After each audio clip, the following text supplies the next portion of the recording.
It's daily fantasy time, and Chris, it's your opportunity right now, or duty shall I say, to pick 3 players that fans should be looking out for their fantasy team. Ezekiel Garay, who was a clean sheet magnet against Celtic. Only 2% of players picked him as well last time, so he could get you some points when everyone else has gone for somebody else. My second pick is Sebastian Aller from Frankfurt. 2 more goals in the last round against Shakhtar. The second ooze class and confidence, and he also takes penalties, which is never a bad thing in fantasy football.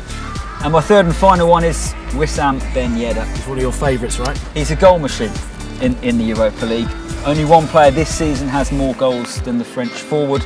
And look, for me, Sevilla are big favourites ahead of their tie with Slavia Praha. Chris, thanks for those selections, and thanks for joining me here in Valencia and for bringing the warm weather and the sunshine. Pleasure. Much appreciated.